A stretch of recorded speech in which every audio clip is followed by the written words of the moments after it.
I'd like to start out with introducing the presenters here at Las Cruces at the National Ecological Site team. With us we have Curtis Talbot, who just joined us here in Las Cruces. We're very glad to have him. And our presenter for today is Dr. Sean Sally. Sean just finished his PhD at Colorado State, and he's joined the National Ecological Site team as a postdoc. He is a geomorphologist and a soil geographer. So with that, I'll turn it over to Sean, and he's got about a 30-minute presentation, and then we'll have some discussion and answer some questions at the end. Sean? Thank you, Joel. Thank you, Sean, for setting this up. My name is Sean Sally. With my co-authors, Curtis and Joel, we are part of the National Ecological Site team in Las Cruces, and we will present the webinar titled Historical Perspectives and Recommendations for Revision of the Ag Handbook 296.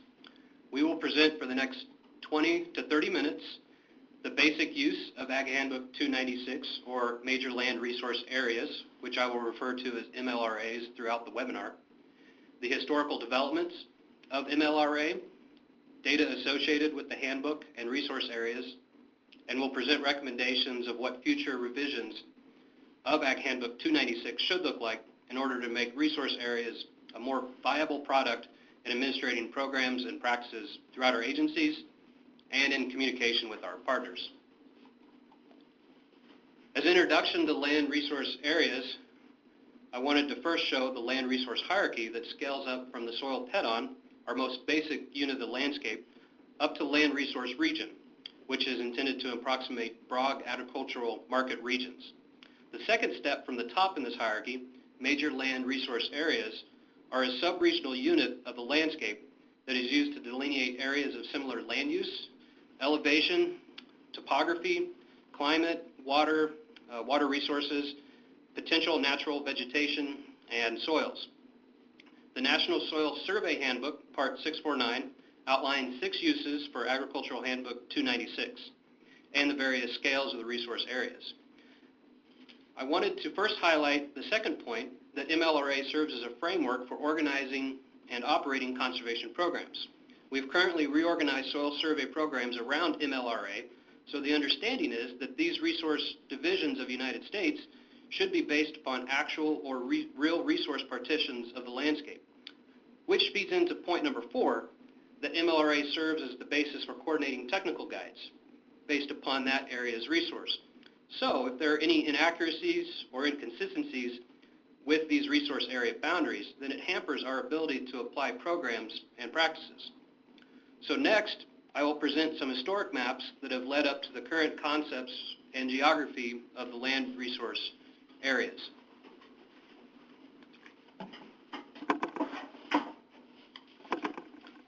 The early conservation concepts were heavily influenced by pedology, or the scientific study of the composition, distribution, and formation of soils as they occur naturally, or as they are influenced by human activities. A pedologic framework was necessary to address practical needs of the Department of Agriculture to classify soil capabilities and associate those capabilities with land use, including agricultural potential.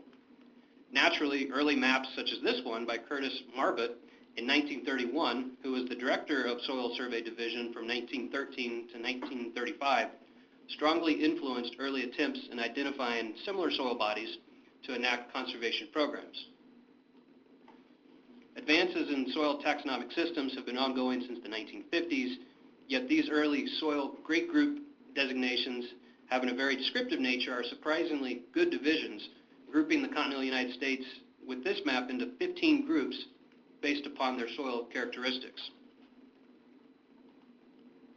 Another important predecessor of MLR framework was this natural land use map by Barnes and Marschner in 1933. It assembled the states into 272 areas that were grouped into 24 broader regions according to potential land use constraints. For example, areas of the mid-continent such as Iowa, Illinois, and Missouri were grouped as a region called mid-continent type agricultural areas, where the best land use was known to support profitable agriculture. the Great Plains Sandhills was grouped into the same category since its known agriculture could only be grazing or wild hayland. That contrasted with other areas such as the New Jersey Pine Barrens or the semi-arid plains or grasslands, where the best use of the land was problematical due to unreliable moisture supply or sandy soils with poor fertility. And it has been mentioned a few times in the literature that this map bears a striking resemblance to the current major land resource areas. However, the first generation of what we recognize as the ultimate predecessor to MLRA started as a collaborative project by the Soil Science Society of America and regional soil scientists from the Soil Conservation Service. This report came out of the need to base 1930s soil conservation efforts on physical and environmental features of the landscape. The principal feature considered for construction of this report and map were present erosion and susceptibility to further erosion under the present use of the land. This map classified the continental United States into 80 problem areas, variables such as soil moisture, topography, climate, soil natural vegetative cover, and history of that land use by man also went into construction of this map. Another interesting development of this map, compared to at least to the last two, was that it was not differentiated according to a single physical or environmental factor, but used a combination of all available features. It further grouped each area into serious, moderate, and slight based upon how much of a conservation problem that area was perceived to be, which this grouping was based strictly upon soil erosion. After a few updates, the updated 1950s map, which is the version no longer with a provisional or preliminary in the title, had perhaps the greatest degree of complexity of any of the prior maps. It contained 155 problem areas and 9 physiographic regions. Since the earlier problem area maps shown in the last slide, the continental United States continued to be further subdivided, and much of that detail was expressed within the mid-continent, expressed by smaller and smaller units. Also, the broader groupings of regions or physiographic regions in this map became the predecessor of the current land resource regions, the highest tier of that hierarchy. And the problem area units were similar in size and name to the current major land resource areas. A quick review of the changes from 1937 to 1950. The classification continued to increase in complexity, which with most of those subdivisions coming in the mid-continent, and saw revisions on average of every 5 to 6 years until it was considered finalized. The historic soil maps and land use maps were important in the development of soil conservation problem areas. From these historic documents, the early development of MLRA and LRR concepts were formed, building land resource areas from soil properties, natural land use, and conservation potential.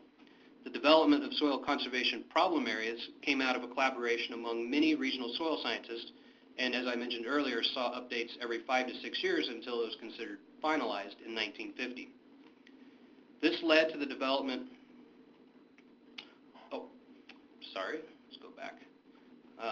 However, by the 1960s, there became a pressing need by the Soil Conservation Service to update their national conservation maps and formalize the divisions into a conservation land resource hierarchy in order to better delineate the land in order to deliver practice and program of best management and to prioritize conservation needs. Also, there were further advances in soil taxonomy, environmental science, and other technologies that needed to be incorporated into this national framework. And this led to the development of Ag Handbook 296, where the first was published in 1965, where Soil Conservation Service structured resource areas into the land resource hierarchy and detailed each land resource region and major land resource areas, land use, topography, climate, water resource, and soil types. Some of the information added in subsequent revisions included biological resources, geology, physiography, And those subsequent revisions also included the addition of the states of Alaska and Hawaii, and the U.S. territories in the Caribbean and Pacific Basin. Since the 1965 version, it was updated in 1972, it was updated in 1981, and then finally, after a large gap, 2006. See an increase to almost 700 pages from the first handbook, which only had 81 pages. Since Ag Handbook 296 is such a large document, which I measured a printed copy of the current version yesterday at 3.5 centimeters thick, an interactive map-based presentation called Mlra Explorer is currently available, where you can search for MLRAs using a variety of geographic or textual searches, select which handbook section you want to display, and save and print a customized subset of the handbook. This product also allows you to overlay some of the other common divisions of the landscape, including ecoregions, hydrologic units, and administrative boundaries, such as land ownership or the land survey system. However, this product contains only the same information from 2006 publication and does not allow you to query a land resource area's data or any transparency of where each report component came from. So let's talk about what the data associated with MLRA with the 2005 revision of Ag Handbook 296 pulls from. So of the many sources, physiography is largely from historic maps, such as the 1946 physiography map by Finneman and Johnson, and other various sources for Alaska, where Hawaii and the U.S. territories do not have formal physiographic boundaries, and typically elevation ranges and descriptions of topographic relief are included in the physiography section.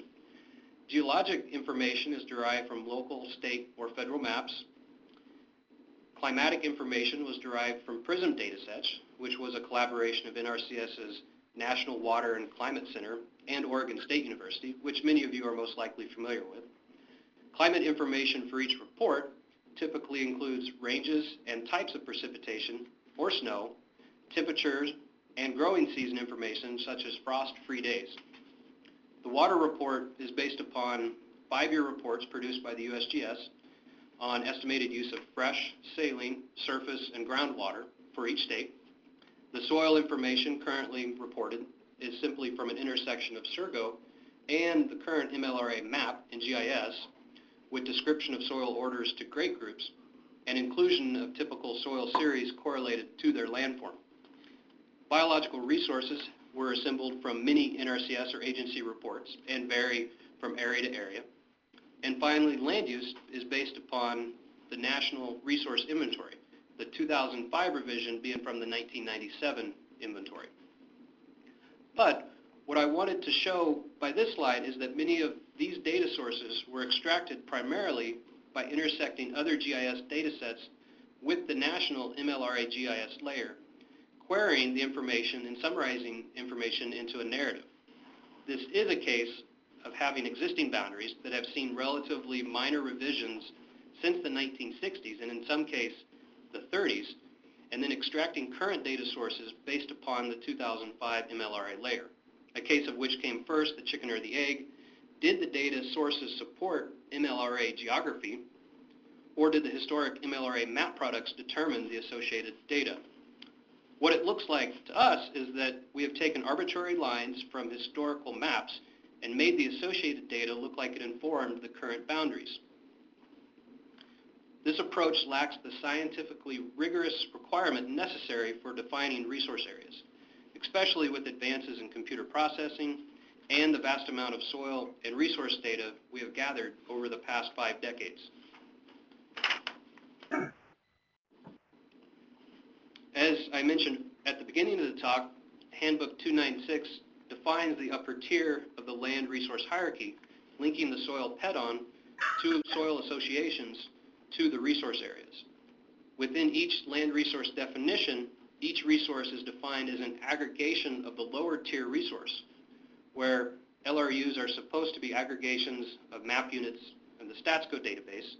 MLRAs are supposed to be aggregations of LRUs, and LRRs are supposed to be associated groups of MLRAs. We believe that this bottom-up approach does not adequately capture or associate the landscapes into meaningful resource areas. After long discussion with my co-authors about hierarchy theory, which states each higher grouping has to include the sum of the attributes and the sum of all the interaction of those attributes, this theory is already implemented in the digital soil mapping techniques, which uses decision trees or machine learning data mining algorithms. But to state those theories simply, we can see what it is from above, you can't see what it is from below. So the need for a more holistic approach to resource hierarchy begs the question, can we adequately link every scale in this hierarchy?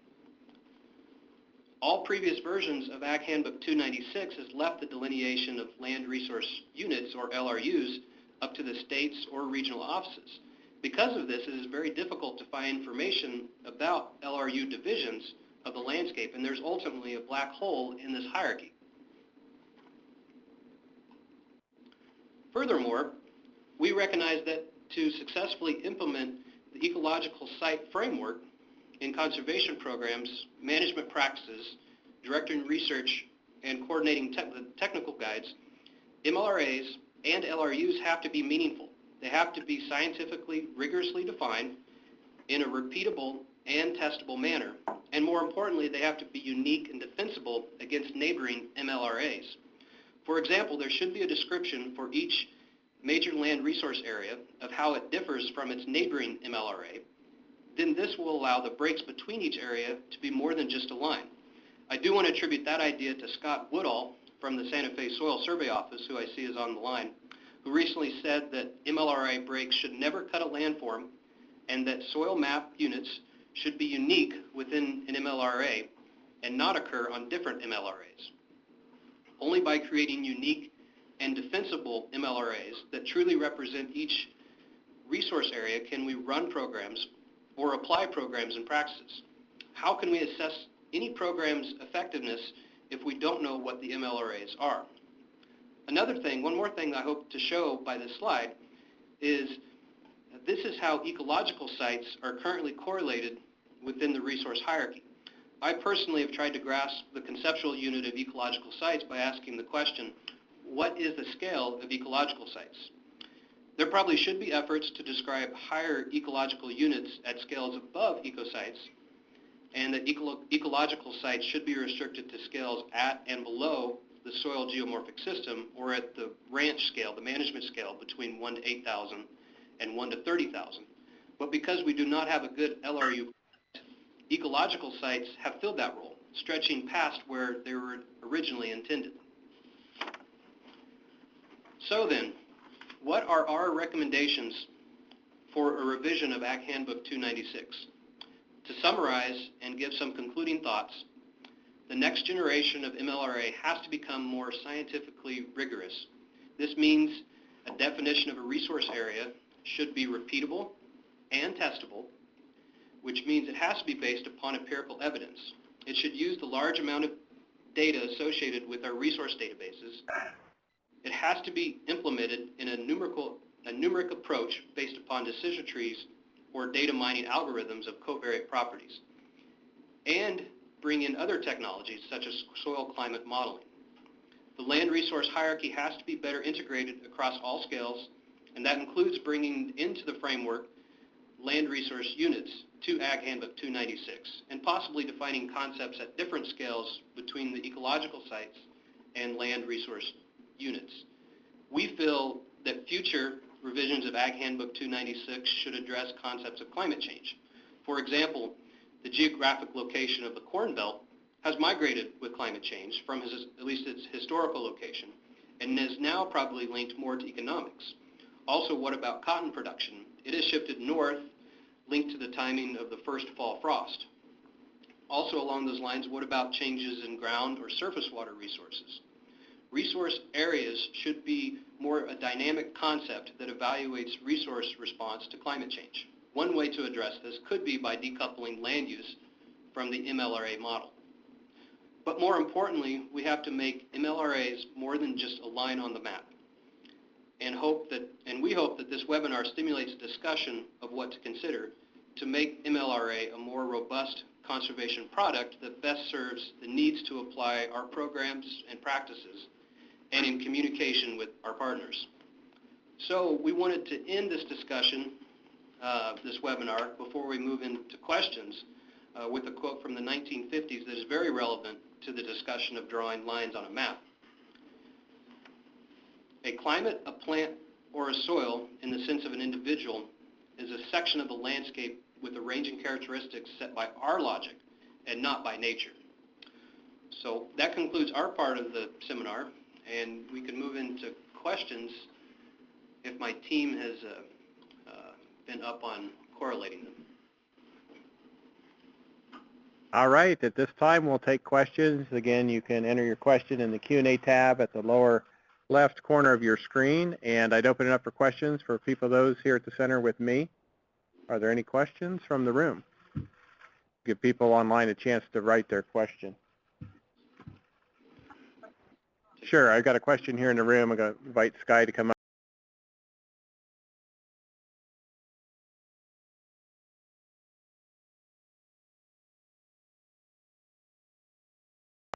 I guess my question is, and it's not that I disagree that the MLRA line should be defensible and you should have different soils and map units on each side of the line. But I wondered if you've thought about situations in which there are features such as linear features like rivers, riparian areas that overwhelm the landscape to such an extent that similar features actually do occur in multiple MLRAs. And if you guys had, if you had any thought about how to best deal with those. Yeah. One of the things that I've heard in discussions is that in order to do this very rigorously is you need experts from different MLRAs meeting to talk about if there are those divisions in the landscape. And within this framework, at least at the scale that MLRA was originally defined, those really don't show up in the landscape. But since the MLRA product is mapped essentially at the map unit or map component scale, those divisions in the landscape are very important. And I don't necessarily have the answer to that, but this is one reason why I think we need to engage different MLRA groups to see if there are true divisions, at least with those riparian corridors. Yeah, I mean, I can think of some examples that would be worth investigating, but anyway, thanks. Okay.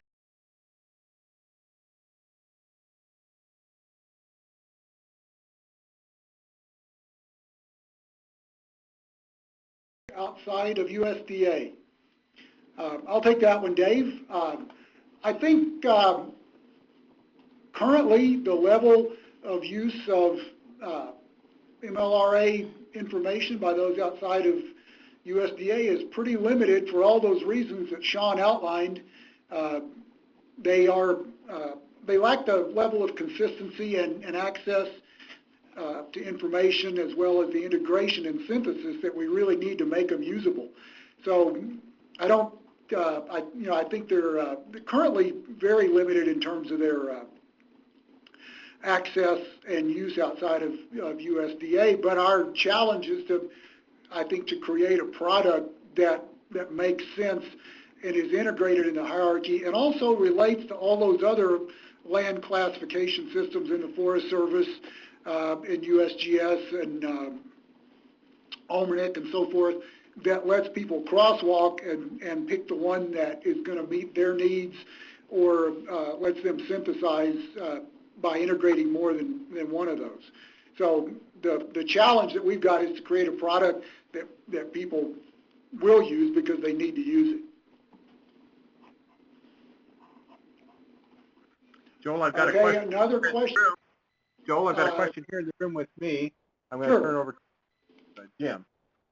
Yeah, this is Jim Fortner. Just a follow-up comment in regards to Sky's question.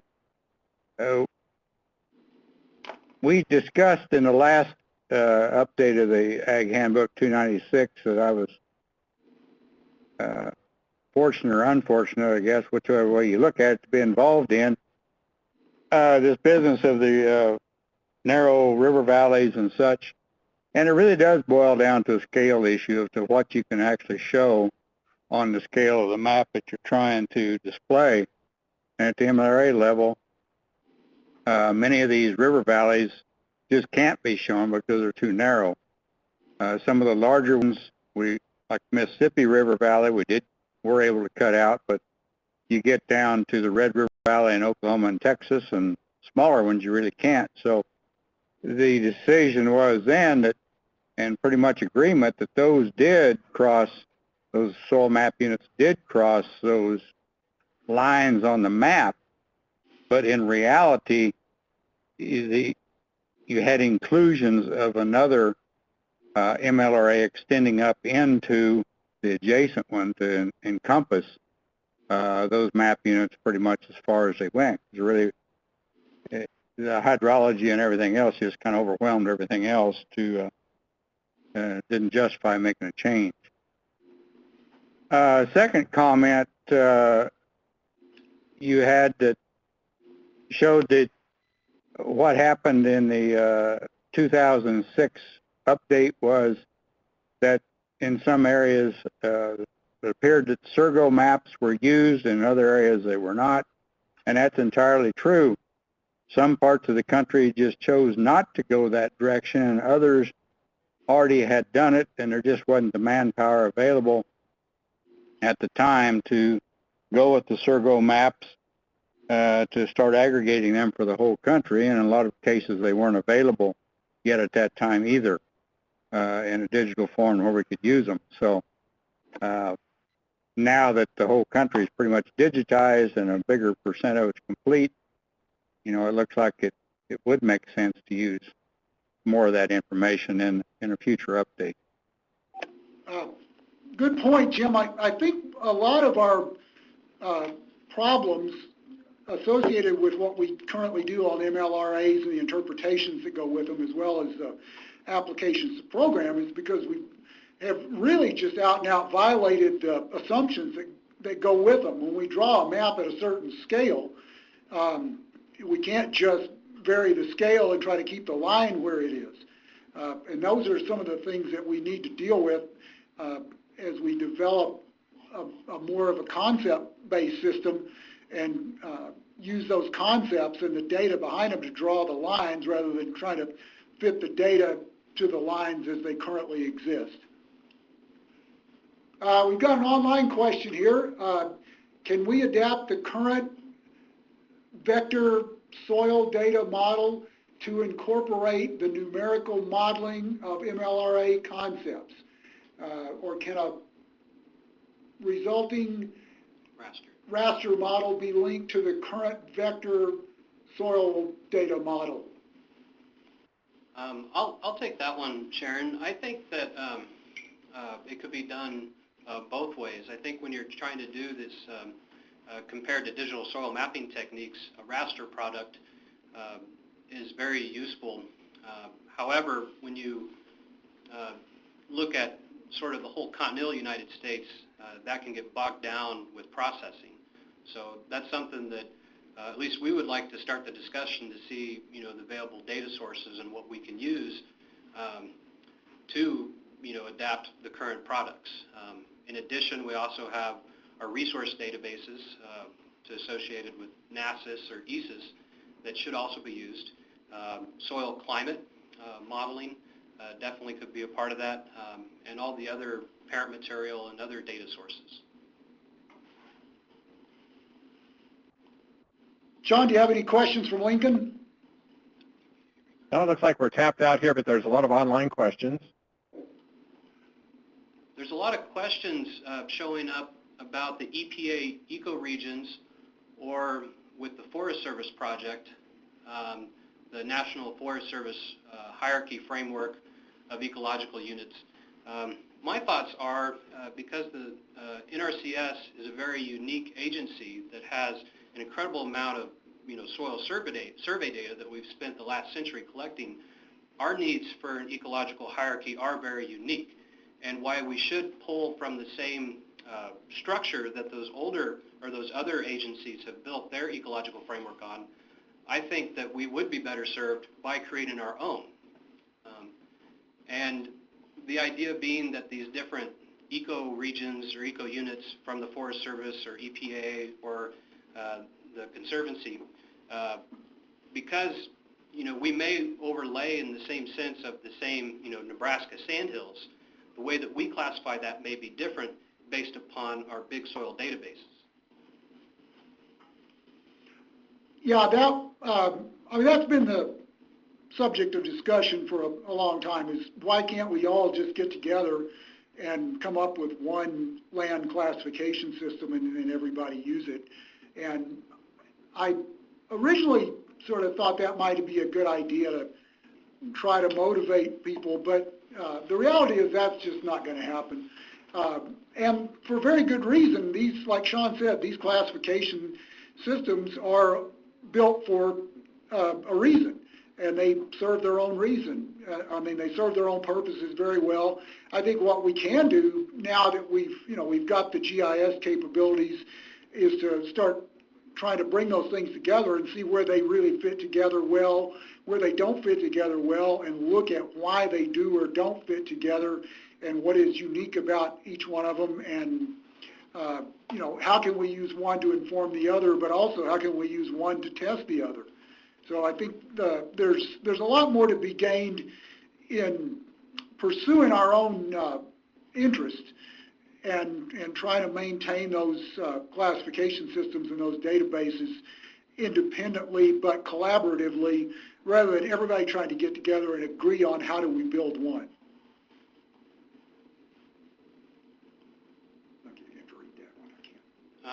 Got another question. They're piling up on us, so sorry if we can't get to all of them.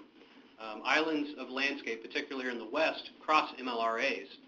A matter of scale, help us, how do you expect to handle this in a rigorous analysis? So my thoughts actually compare pretty similar to digital soil mapping techniques, to where you do need to look at the entire area, the entire continent, and by having like a land resource unit within that hierarchy, you recognize that factors such as aspect, elevation ranges is a way that could be broken out. Now, granted, parts of the Midwest doesn't always correlate to parts of Nebraska, but in the West you have the land, the MLRAs that take up huge, vast areas, and then areas of Kansas or Nebraska that are very, very small. What we want to do is have to look at it in sort of a national manner to have these either defined by scale to where they are meaningful. And yes, it's going to be different in the West versus the central parts of the United States, but this is a conversation that we wanted to have going because we recognize that MLRAs have to be meaningful. And hopefully we can engage you guys on what you think MLRA should be.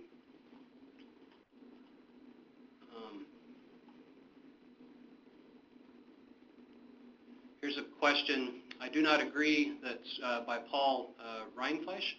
I do not agree that soil components and soil map units should be unique to MLRAs. This creates nothing but redundancy in MLRAs that share similar soil forming factors. What happens is that you end up with a soil series that can't be competed against each other, and tons of phases of soil that are almost indistinguishable from others simply because there is a line.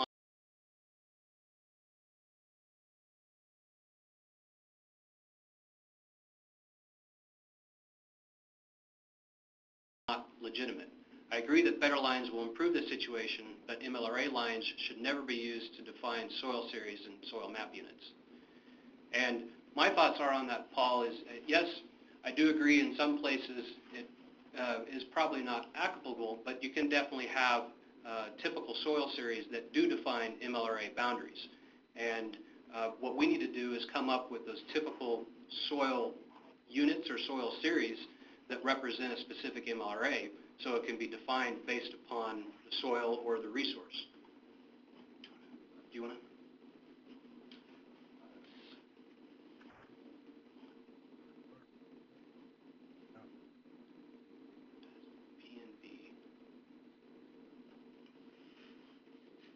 Anything online?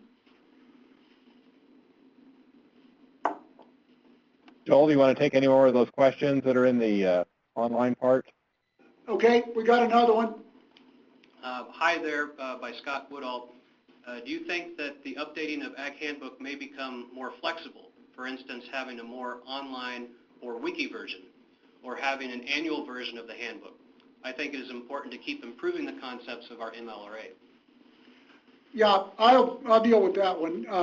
I think one of the problems that we've always had, or at least in the past couple of decades with Ag Handbook 296, is that we treated it as a task that we were supposed to do by the calendar, and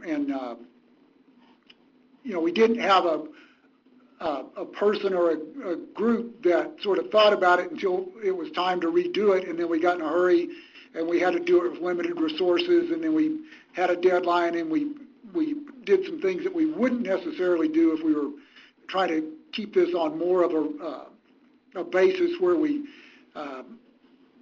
was an ongoing task. So yeah, Scott, I think that's a very good point. This really ought to be just like our soil survey databases, our ecological site databases, our approach to MLRAs really should be considered like an ongoing task, with different groups of people coming in, selecting different areas of the country we want to work in as projects, working on those and updating them, and keep this thing moving forward continually, rather than viewing it as a once a decade or a once every 5-year event that had a start date and a stop date. So good point. Take that. I can't read it. Stephen Roker says, how is your approach an improvement? Well, if we do it correctly, it'll be an improvement. If we don't do it, it won't be an improvement. I think Sean laid out a pretty good litany of things that need to be improved, with the beginning part, and particularly coming at it from a top-down approach and defining what the limits of each of the groupings are, and then seeing how we can get the existing soil data that we possess to fit into those larger scale groupings, and testing it in that way. I think the primary answer to that, about how is this an improvement, is what we want to do is create something that can be tested and can be improved. And I really have a hard time seeing how our current approach to MLRAs can be tested and improved. We have a comment here by Wayne Gabriel. Do you agree there is more than one MLRA map? The detailed MLRA map we produce when we assign MLRAs to a detailed map unit, and the generalized MLRA map that we publish in 296. We need to make the detailed MLRA map correctly and use it to create an accurate generalized map. The generalized map would have a detailed map unit from either side of MLRA line. And to address that comment, Wayne, looking at some of the historic map products, yes, there was a very general MLRA map that was done at a very coarse scale to where if you zoomed in, you couldn't see it differentiated on the landscape. But with the most recent edition, especially the GIS coverage, you can zoom on and see that a line falls at an exact location. And maybe you're onto something, that we do need to have sort of two scales. One that is the published 296 map, and make people understand that it can only be viewed at a certain scale, and that those detailed maps to where you assign map units need to be, there has to be an understanding that it's at a scale differently than where resource areas are mapped. Moving on to another question, Mike Regan, is there a real plan to update 296, or is this just wishful thinking? What is a plan if there is one? I think, Maxine, I'm not sure if you're on the phone, but yeah, there's a real plan to update 296. It's not just a sort of wishful thinking idea. It's been assigned to the current standards staff to produce an update of 296, and that's, I think, you'd be you'd be breaking Sean's heart if he didn't have a real plan, because that's what he's been hired for, and it's what he's getting paid to do. During the last effort by Sharon Waltman to update the MLRAs, we attempted to use a consistent 1 to 250,000 scale map based upon StatsCode 2, and a 1 to 1 million scale map in Alaska and other scales in the continuous or OCONUS. So maybe that is the case. I wasn't involved with the update a decade ago, but I do think that we need to use those more generalized mapping products if that's what we base it upon. Yeah, Sharon, I mean, very good question and comment, and I think the key there is, can we, if we are really going to create a map of that hierarchy and those scales in the hierarchy, we're going to have different products at different scales, and they're going to have to look different and be composed differently. They should fit together, and that's going to be a lot of the work that we're going to have to do, is making sure that those things are integrated and they're consistent across those scales. But it's not just a matter of zooming in and using the same line. We're going to have to redraw those things at different scales. Okay. And just like Sean mentioned earlier in the discussion, how ecological sites have been stretched beyond their original intent to cover holes in the hierarchy. I mean, we've done the same thing with MLRAs. And maybe it's time to have a discussion. Sharon, you noted that use a different scale for Alaska. While those spatial map units may be the right ones, maybe we shouldn't be calling those MLRAs. And the same thing with Hawaii and the Pacific Islands on the other extreme. Those map units that are being used may be the right ones for that scale, but they're not an MLRA. If we stay consistent with the definition of an MLRA and those other map units that are needed for other areas, create the proper classification to accommodate their needs.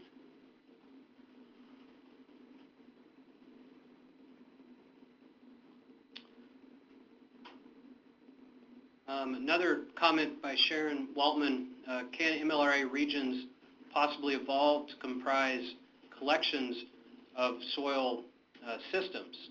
And my thoughts are that within the soil hierarchy, at least within the resource regions at the upper tiers, you're really talking about conservation, resource, and historically it was always built around soil erosion.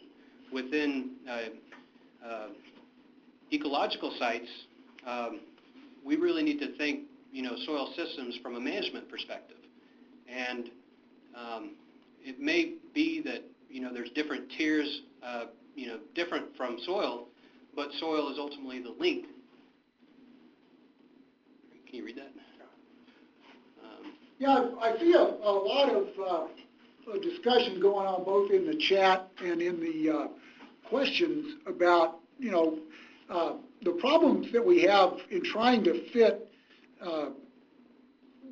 new information that we collect or new information that we access into those existing MLRA boundaries. And I think that's one thing that we really kind of have to get past on this thing, is that, and we encounter the same thing with our ecological sites, where we've taken old range sites and we go out to the field and we say, well, these things don't fit. Well, it's not a matter of trying to make the new information that we collect fit the existing framework. Maybe it's a matter of reevaluating the existing framework and redefining some of those groupings that we already have. And that's kind of what we've really been talking about this morning, and what the focus of our effort has been here is how do we define those boundaries, those MLRA boundaries?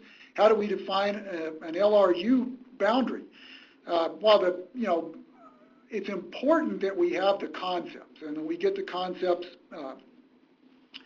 consistent, and that we know what those concepts are, and we or agreed on those concepts, but at some point we have to convert those concepts to quantitative information, and we have to convert that quantitative information to a line on the ground at different scales.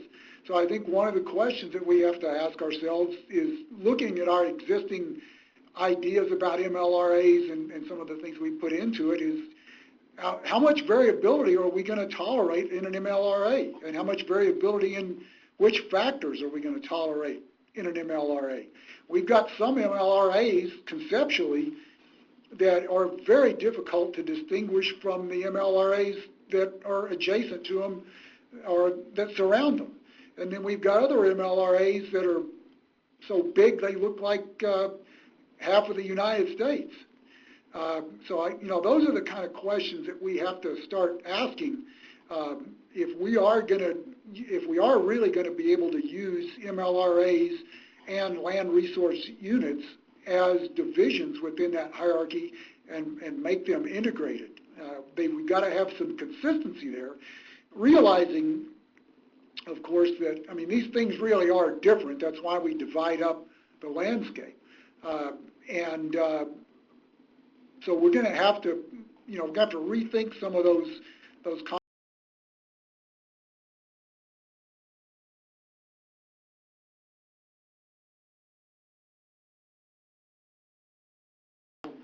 Everyone on this teleconference can do on their own is, just to show how it's hard to defend some of our MLRA concepts as they currently exist, is pull that map out of Ag Handbook 296.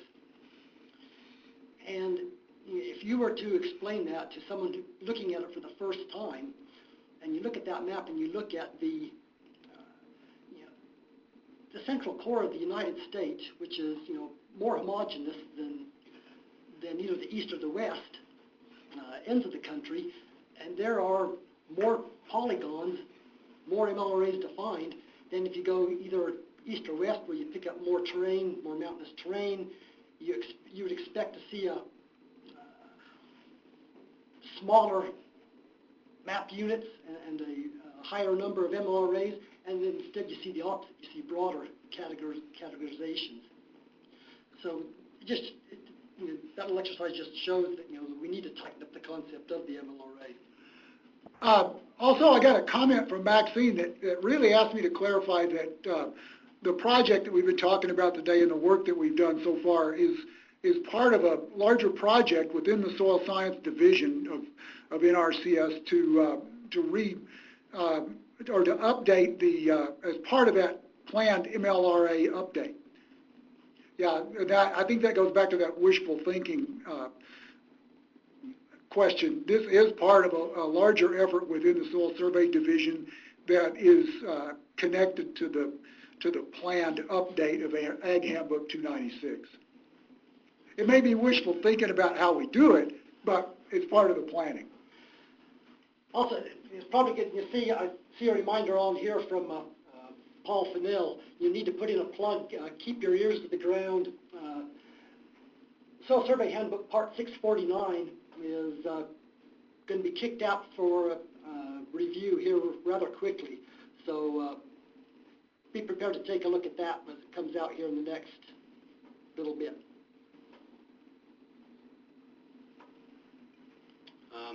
We have a few comments about the tiers in the hierarchy on how they need to inform upon the next level, and then also some comments about what slice of climate needs to be used. And I would like to use, the entire record. PRISM goes back to 1895 and has a pretty rigorous current climate that I think would be used within, this massive data collection. There's also been a lot of comments about the differentiation between soil, and we do need to be very careful about when we talk about soil that we are identifying soil series or soil map unit or components. And we need to talk about it not strictly as a soil, since that is such a broad definition. Yeah, we didn't put a list of literature cited or anything on here, but I really would recommend that everybody regardless of whether you're in the field or, you know, in a regional office or in a national office or anything else, go back and review some of the ecological hierarchy work. Just Google ecological hierarchy, and I think the first thing that pops up is a document out of the University of Wisconsin on the ecological hierarchies that refers to a book by Allen and Starr. And that gives some definitions about how different levels in the hierarchy function, how they relate to each other, and just some kind of basics of hierarchy theory. And I think, you know, that always helps us to go back and look at those things. And when we start talking about getting things to fit together and how we want to use this hierarchy, I think that gives us some really good guidance on some things to think about and some things that we'll have to solve going forward.